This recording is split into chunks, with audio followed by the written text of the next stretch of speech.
So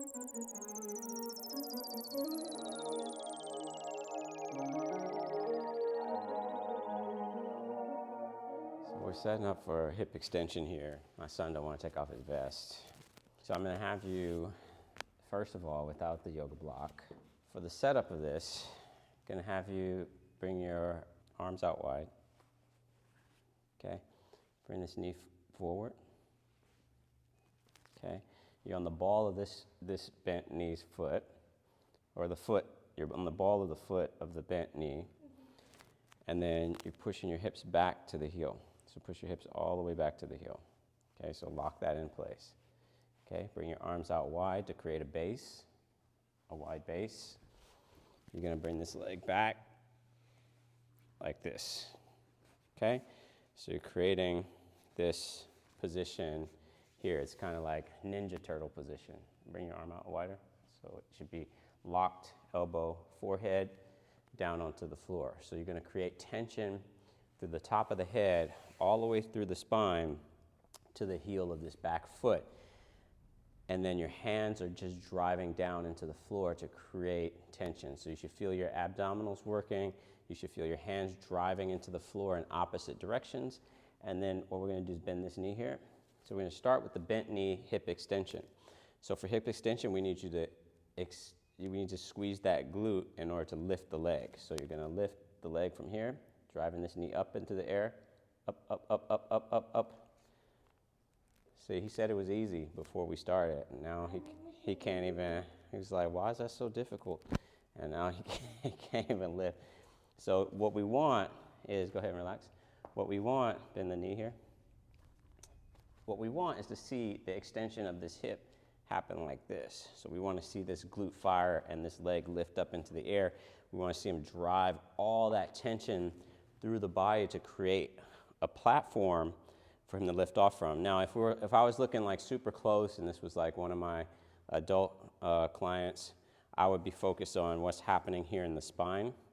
So we were taking the spine into flexion because we don't want there to be lumbar extension in order to create the hip extension.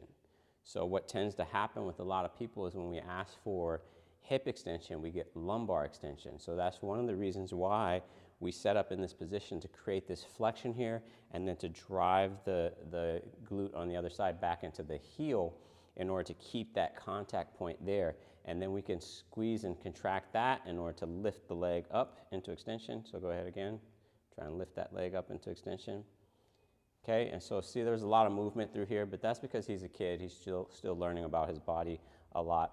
And that'll happen to a lot of people that you work with as well. You'll see that because they lack that control of hip extension, they'll have that issue.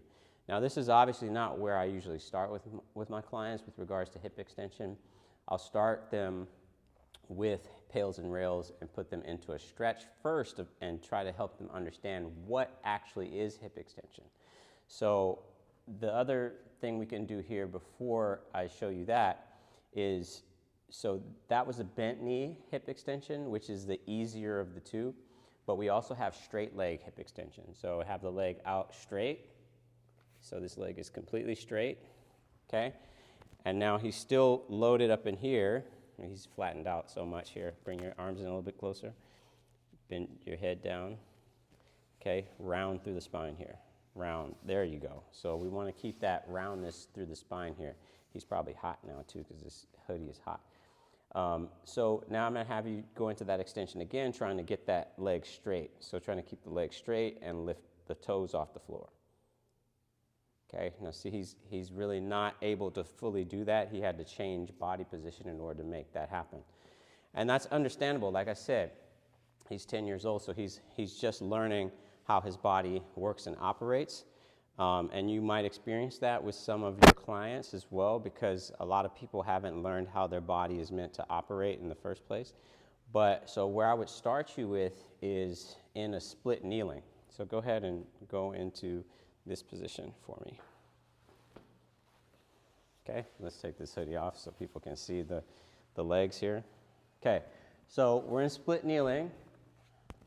Sorry, we're in split kneeling. I'm going to give him this staff, in order for him to hold himself in this position, right?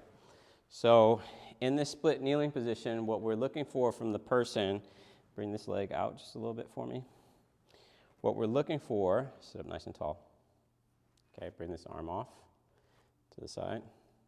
Okay, no need to put your head back, but so what we're looking for here, so see how he has this, he likes this position here. This is his go-to position for his normal stance. I don't want you to round your back here. Just sit up nice and tall, okay? What we want is we want this pelvis to scoop under. So we want the belt buckle to be pulled up towards the pants, right? I'm demonstrating that here with my son because normally I wouldn't be this, handsy with a client. I would be more descriptive, and depending on the comfort level, I would give feedback, but it would be in a different way. But this is my son, so what we are looking for is him to pull that belt buckle up towards the ceiling. So imagine pulling his pants upward towards his face, so he can tuck the pelvis under here, okay? And then he should feel a stretch along this part of the leg. You feel a stretch there? Yeah, so now he's feeling a stretch along that part of the leg. We want you to be stable. So I'm gonna have him hold on to this staff nice and strong, so he's not, falling into, a kind of slack body position. We're gonna stay nice and stable and strong through this body. So if I were to try and push him, he wouldn't fall over, right? Gonna tuck this toe under, okay? So we're arching here again, come on. So there we go. So belt buckles up towards the face. He's feeling a stretch along the front here. Typically, I would have somebody hold that stretch for a couple of minutes because most people feel that kind of tightness sensation along there. So I would want them to kind of get their nervous system accustomed to being in that position first before activating and giving contraction to that front tissue that's not used to being in that position to begin with. So when you think about like the load we're going to put into that tissue, we want to think, first of all, has that tissue been in this space before? And if not, how are we going to load that tissue? Are we going to load it super heavily on his first go, or are we going to gradually build up to a tolerance or to a specific space where that person feels comfortable loading that tissue? And in this case, because that tissue hasn't been there before, right, it's stretched, doesn't feel comfortable, his nervous system is like, I don't like this stretch at all. We're going to spend more time there first and foremost. And then what we're going to do is we're going to put light contraction into that tissue first of all. So you've slacked right back into your position again. So like I said, he likes to slump and slouch into that position. So bring this in front, head up. Good. Chest up. Good, proud. Doesn't mean chin up. There we go. So just a nice normal stance, right? So the hard thing about working with children sometimes is that because they're so not used to how their body operates, they kind of just like slump all over the place and they kind of like loosey-goosey. That benefits them, I think, in a lot of ways when you're talking about like field sports and things like that, because they fall in all types of awkward positions and they don't get hurt. Because they're just more pliable, more malleable, they're less stiff and rigid, which is cool. But when we were looking for like training inputs and things like that, we're starting to try and teach them how to control their body, how to like be strong and sturdy in positions, right? So we want to give them those like real strong, like this is how you stand firm and strong and own your space, right? So we're talking about owning space. Okay, so he's owned this space. He's been here for 2 minutes for sure. So what I would begin to do is I would say, okay, now what we want to do is we want to imagine driving this knee down and forward so we activate this tissue on the front side of the hip. So we're contracting that front tissue slowly. So remember, keep your chin in the same position. You don't need to look at anything else. Chest up tall in that same position. You're going to create some force into this staff, okay? And so you're imagining dragging that knee down and forward like you're trying to contract this tissue like you're going to do a kick, like a knee kick going forward. And that should activate this front tissue here. And we're going to just ramp that up slowly over time to an effort you feel is comfortable, and we're going to hold that comfortable contraction for up to a minute maybe. Because this is your first time doing it, let's just train that tissue to understand what it feels like and give it more input, more force over time, so more time under tension.